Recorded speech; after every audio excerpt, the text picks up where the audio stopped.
आज की इस वीडियो में स्टूडेंट्स हम करेंगे क्लास 11 केमिस्ट्री के यूनिट नंबर 7 के तमाम शॉर्ट क्वेश्चंस। तो आइए इस वीडियो को स्टार्ट करते हैं। तो ये स्टूडेंट्स हमारे पास शॉर्ट क्वेश्चंस एक एक करके हम देख लेते हैं शॉर्ट क्वेश्चंस को।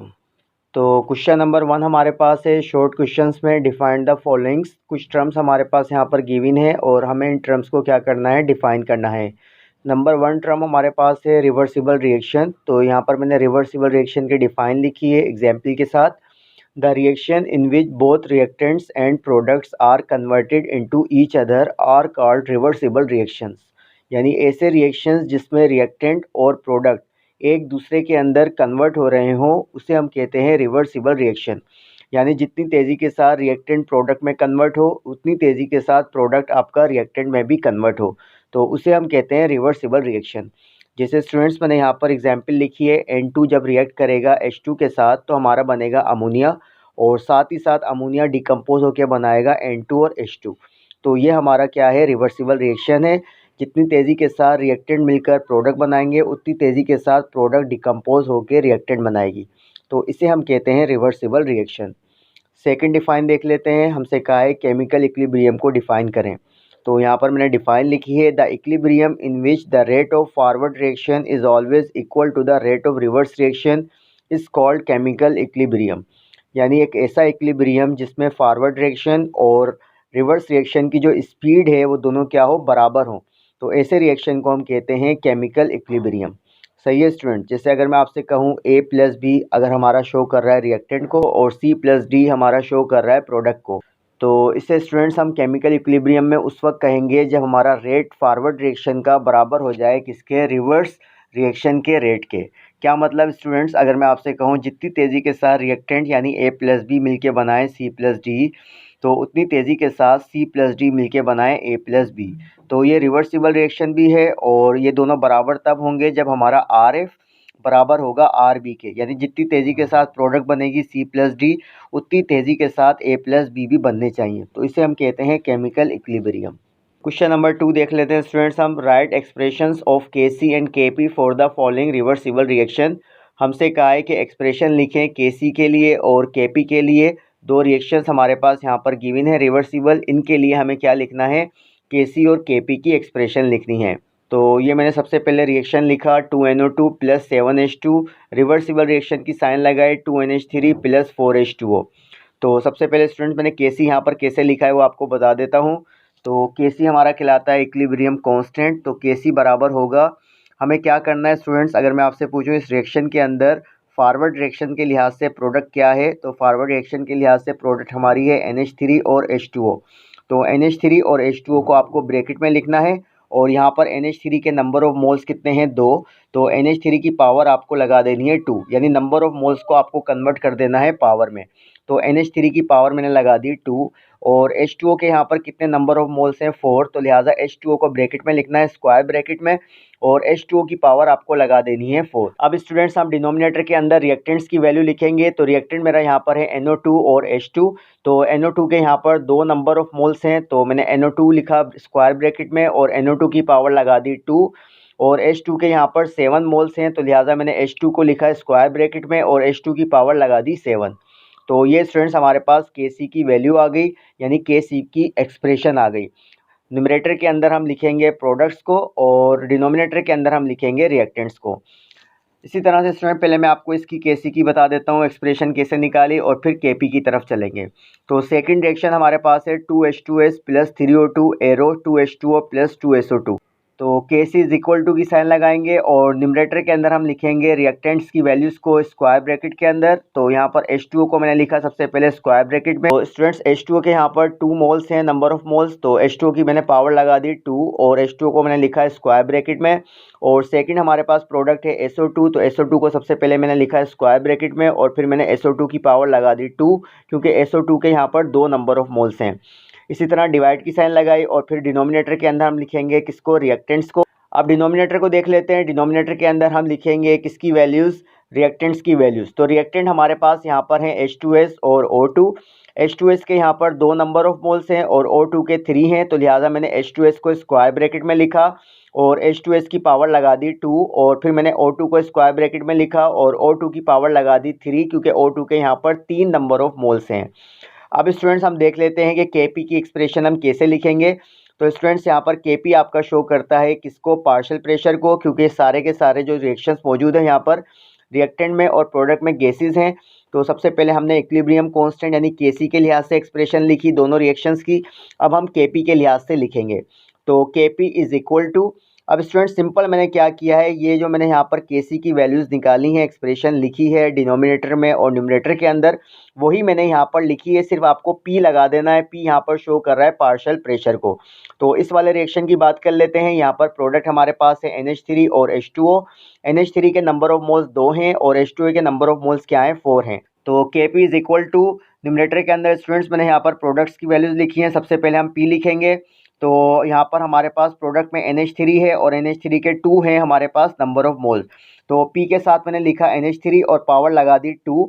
इसी तरह H2O भी मौजूद है यहाँ पर प्रोडक्ट के अंदर। तो H2O को मैंने लिखा P के साथ और पावर लगा दी मैंने 4, क्योंकि H2O के यहाँ पर कितने मोल्स हैं, 4 मोल हैं। और फिर स्टूडेंट्स मैंने यहाँ पर डिवाइड के अंदर रिएक्टेंट्स की वैल्यूज़ लिखी है। रिएक्टेंट मेरे पास यहाँ पर है NO2 और H2। NO2 के यहाँ पर 2 नंबर ऑफ मोल्स हैं और H2 के 7 नंबर ऑफ मोल्स हैं। तो लिहाजा सबसे पहले हम लिखेंगे PNO2 ब्रैकेट में और पावर लगा देंगे 2, क्योंकि NO2 के यहाँ पर कितने नंबर ऑफ मोल्स हैं, 2 हैं। फिर मैंने ब्रैकेट के अंदर लिखा PH2 और H2 के यहाँ पर नंबर ऑफ मोल्स कितने हैं, 7। तो H2 की पावर आ गई, यानी PH2 की पावर आ गई 7। तो ये आ गई स्टूडेंट्स Kp की एक्सप्रेशन इस रिएक्शन के हिसाब से। अब स्टूडेंट्स हम Kp की एक्सप्रेशन देख लेते हैं सेकंड केमिकल रिएक्शंस की। तो Kp इज इक्वल टू मैंने यहाँ पर लिखा और फिर स्टूडेंट्स यहाँ पर प्रोडक्ट के अंदर H2O है और SO2 है। तो PH2O मैंने लिखा और H2O की पावर लगा दी 2, क्योंकि H2O के यहाँ पर 2 नंबर ऑफ मोल्स हैं। इसी तरह SO2 को मैंने स्क्वायर ब्रैकेट में लिखा और P के साथ लिखा है और पावर लगा दी 2। डिवाइड की साइन लगाएंगे। रिएक्टेंट के अंदर यहाँ पर H2S मौजूद है और O2 मौजूद है। तो रिएक्टेंट में मैंने यहाँ पर लिखा है PH2S, डिनोमिनेटर के अंदर पावर लगा दी 2, क्योंकि H2S के हमारे पास यहाँ पर 2 नंबर ऑफ मोल्स हैं और O2 के नंबर ऑफ मोल्स 3 हैं। तो लिहाजा मैंने PO2 को लिखा स्क्वायर ब्रैकेट में और पावर लगा दी 3। तो ये स्टूडेंट्स हमारे पास एक्सप्रेशन आ गई Kp के लिहाज से। तो स्टूडेंट्स चाहे आपको Kc निकालना हो या Kp निकालना हो तो क्या करना है आपको, सिंपल न्यूमरेटर के अंदर आपकी वैल्यू आएगी किसकी, प्रोडक्ट की, और जो भी नंबर ऑफ मोल्स हों उसको आप पावर बना देना।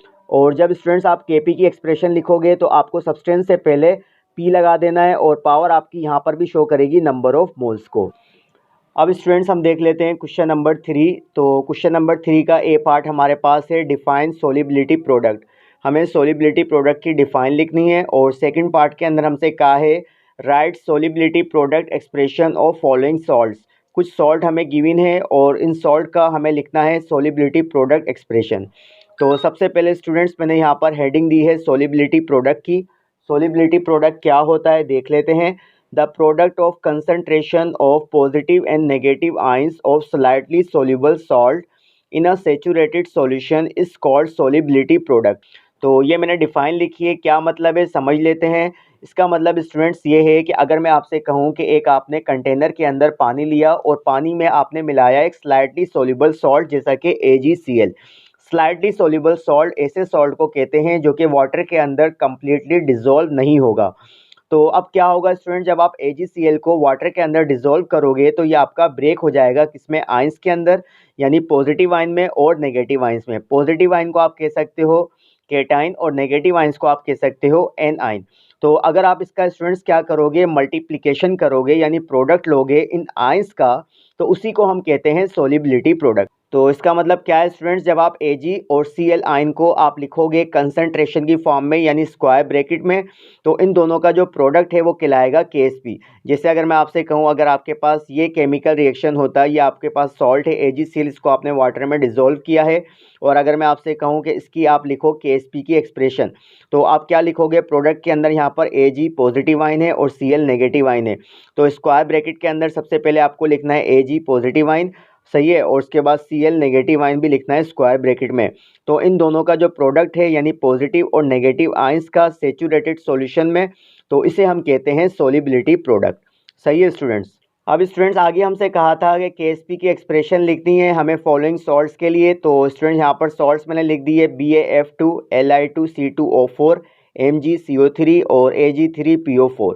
तो सबसे पहले स्टूडेंट्स हम क्या करते हैं, BF2 की बात कर लेते हैं। तो BF2 का मैंने सबसे पहले रिवर्सिबल रिएक्शन लिखा कि अगर BF2 को अगर आप डिसॉल्व कराओ वाटर के अंदर, क्योंकि BF2 भी क्या है हमारा स्लाइटली सॉल्युबल सॉल्ट है, तो ये ब्रेक हो जाएगा बेरियम आयन के अंदर यानी Ba+2 में और +2F- में, यानी +2F- आयन में। तो स्टूडेंट्स आपको इसकी सॉलिबिलिटी प्रोडक्ट की एक्सप्रेशन लिखनी है, तो आपने लिखा KSP इज इक्वल टू, अब यहाँ पर स्टूडेंट्स आयंस हमारे पास है एक पॉजिटिव और दूसरा नेगेटिव। तो बेरियम पर यहाँ पर चार्ज है +2, तो सबसे पहले हम बेरियम को लिख देंगे स्क्वायर ब्रैकेट में, सही है स्टूडेंट्स। और F के साथ स्टूडेंट्स यहाँ पर आप कह सकते हो नंबर ऑफ मोल्स 2 है और चार्ज -1 है, तो स्क्वायर ब्रैकेट के अंदर सबसे पहले हम F को लिखेंगे और नंबर ऑफ मोल्स को जैसा कि हमने पहले KC और KP में लिखा था, यहाँ पर आप नंबर ऑफ मोल्स को पावर बना दोगे, तो लिहाजा F- की पावर आ जाएगी स्क्वायर ब्रैकेट के बाहर 2। तो ये हमारे पास KSP की एक्सप्रेशन बन गई किसके लिए, BF2 के लिए। अब स्टूडेंट्स हम सेकंड सॉल्ट की बात कर लेते हैं, Li2C2O4। तो सबसे पहले मैंने Li2C2O4 का रिवर्सिबल रिएक्शन लिखा है, तो क्या होगा 2Li+1 और +C2O4 और पावर आ जाएगी -2। अब स्टूडेंट्स हम क्या करते हैं, KSP की एक्सप्रेशन लिख लेते हैं। तो KSP हमारा बराबर होगा, सबसे पहले हम लिखेंगे लिथियम आयन को यानी Li+1 को स्क्वायर ब्रैकेट में, और Li के साथ यहाँ पर नंबर ऑफ मोल्स 2 हैं, तो लिहाजा Li+1 की पावर बन जाएगी 2। उसके बाद हम सेकंड ब्रैकेट में लिखेंगे C2O4 होल पावर -2, और यहाँ पर स्क्वायर ब्रैकेट के बाहर कोई पावर नहीं आएगी क्योंकि C2O4 के जो नंबर ऑफ मोल्स हैं वो 1 है।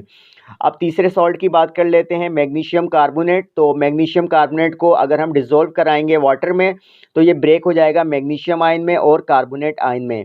KSP की एक्सप्रेशन कैसे लिखेंगे, KSP बराबर होगा, सबसे पहले हम लिखेंगे मैग्नीशियम आयन को स्क्वायर ब्रैकेट में और उसके बाद कार्बोनेट आयन को हम लिखेंगे स्क्वायर ब्रैकेट में, और यहाँ पर नंबर ऑफ मोल्स दोनों के 1 है, तो पावर हमारी यहाँ पर बाय डिफ़ॉल्ट 1 है। चौथे सॉल्ट की बात कर लेते हैं, Ag3PO4। तो Ag3PO4 की सबसे पहले हमने यहाँ पर लिखा रिवर्सिबल रिएक्शन।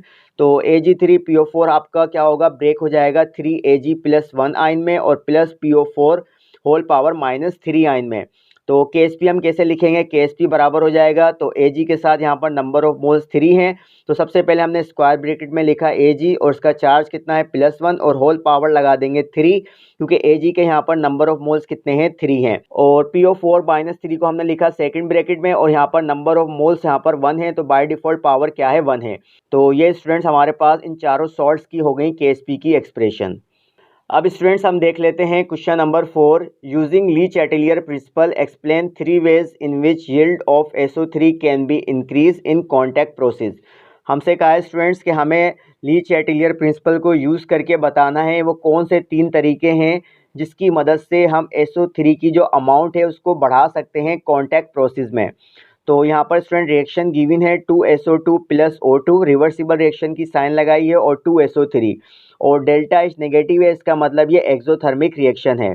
तो किस तरीके से स्टूडेंट्स हम ज़्यादा से ज़्यादा प्रोडक्ट बना सकते हैं by applying Lee Chatelier principal, वो हमें बताना है।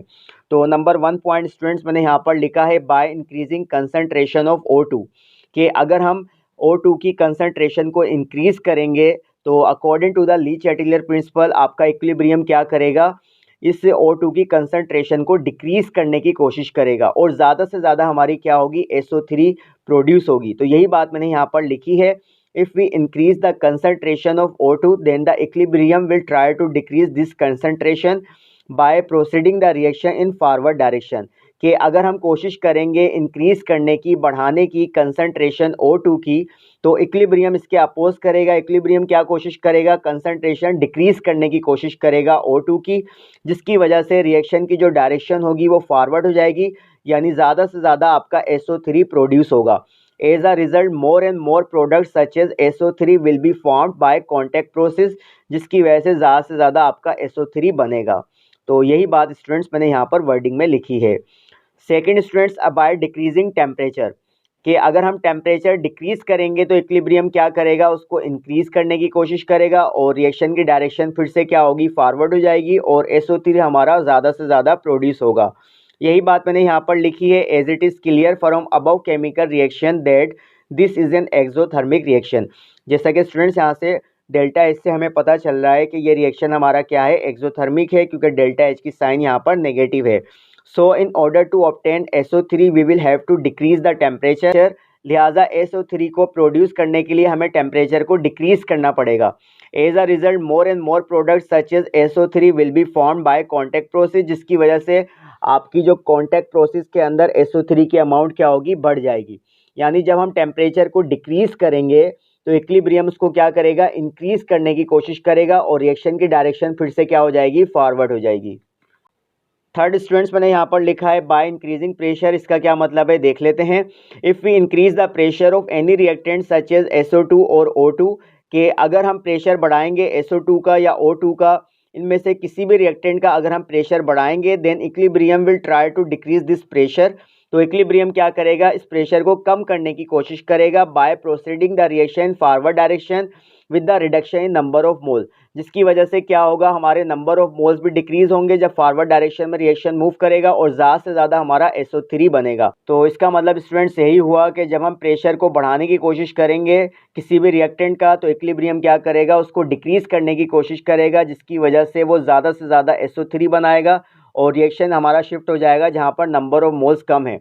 अगर स्टूडेंट्स मैं आपसे पूछूं रिएक्टेंट में यहाँ पर नंबर ऑफ मोल्स कितने हैं, टोटल 3 हैं और प्रोडक्ट में कितने हैं, 2 हैं, तो कम नंबर ऑफ मोल्स कहाँ पर हैं, प्रोडक्ट में है। इसका मतलब इक्विलिब्रियम की जो डायरेक्शन होगी वो कहाँ पर होगी, फॉरवर्ड होगी, यानी ज़्यादा से ज़्यादा हमारा SO3 बनेगा। तो स्टूडेंट्स वीडियो के अंदर हमारे जितने भी शॉर्ट क्वेश्चंस थे यूनिट नंबर 7 के वो हमने कर लिए। आज की इस वीडियो में इतना ही, फिर मिलेंगे। अल्लाह हाफिज़।